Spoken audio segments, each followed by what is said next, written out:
Our next speaker is somebody that we just met and really glad to did meet.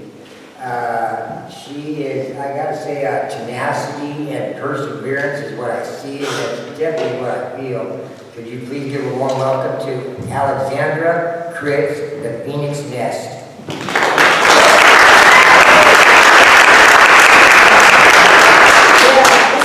Right here is the bomb. She just blows you away like she did me. Thank you, Ellen.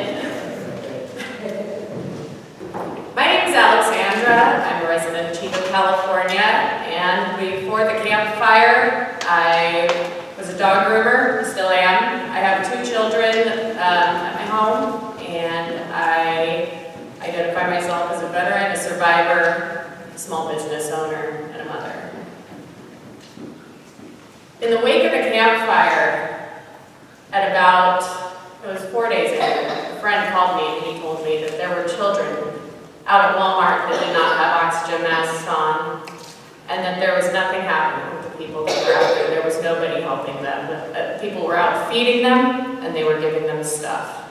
They were not organizing rides, they were not moving them to shelters, they were not informing them on safe places for them to reside in the wake of this. That was unacceptable to me. I sat in my partner's arms and I sobbed, and I sobbed, and I sobbed at the thought of this happening about, less than a mile away the crow flies from my home. And it kept me awake, and at about 1:30 in the morning I went and I drove to the Walmart parking lot because I needed to see for myself. And if people were willing to just take a moment to meet the people that are struggling with homelessness and to care enough to just go look, go say hi, give someone a hug, we would experience a significant change in this community, in society, and across the planet. When I was out there, I found that many of these people had very simple issues to resolve in order to move them out of this tent city. So I started going tent to tent. And I said, what is it that you need in order to get you out of this situation? And the answer for most of the people that I met at the beginning, they needed a tank of gas. They had been sitting out there for days in the most toxic air on the planet because they needed $30 in gas to get them to family. And then I moved to the next group. And what did they need? Their cars had broken down because they're sleeping in a tent after a disaster, so we got mechanics out there, and my friends were out there with their headlamps on wrenching. And these are people that are responding just on a Facebook blast. Hey, I need this, not a problem. There they are, they show up. And then I started realizing I have a talent at combining poverty with help. So it continued. And from that point on, most of the people had been moved out that had homes prior to the fire. And after they were moved out, I started meeting people that were pre-fire homeless. And instead of asking them, what do you need in order to get out of this situation, I started asking, what is it that you need to be happy? And I'll tell you what, that response blew me away, because the first person that I asked said, I want a 12 by 12 space and to be left alone.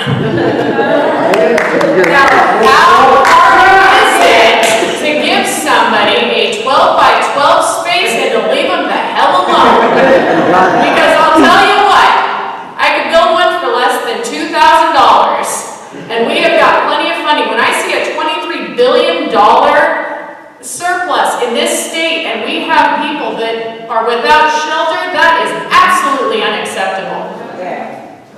So I realized I don't have 12 by 12 space, and I'm sorry, I'm not going to leave you alone. I'm going to go find you a solution, and I'm going to be back and I'm going to bug you and I'm going to bring you to that solution. But in that moment, I did not have a solution and the rain was coming. So I got to work coming up with a plan. And this plan is totally outside the box because I'm a survivor. Less than 2 years, well, let's see, it was about 2 years ago, I had $12 to my name. I had no house. I was staying at my parents' with my child. My partner had cheated, left me, robbed me blind. And I had to figure out how to survive. And so I went ahead and I bought another grooming salon. And I'm turning a profit. I I groom a lot of powerful people in our community's dogs. And so when people go, how is it that you get stuff done around here? Well, people like their dogs. And if you're not going to help me, then I'm not going to groom your goddamn dog. And I'm a great groomer. So coming up Wednesday, I have a meeting with our city manager. And here I am, a dog groomer, living in my condo, which is still incomplete. It's been under construction. When the fire started, I had no floors, I had no kitchen, I had nothing. But I still was willing to bring people in and house them, even though it was horrifying. And the solution is outside the box, and it's not just a shelter, it's an opportunity to heal, not just the human. It starts with the individual. The healing has to begin with the individual, but this plan would effectively heal humans all the way to the community, across and heal the earth.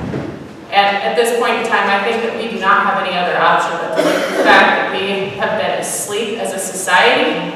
It is time to heal. We have been wounded, and there is no excuse for this to continue. So I'm here for you. I can walk between the worlds. I can go to the lowest low and the highest high, and everywhere in between. And, well, I would show you, but over half my body is covered in a phoenix tattoo from my own struggles. So I'm here for you.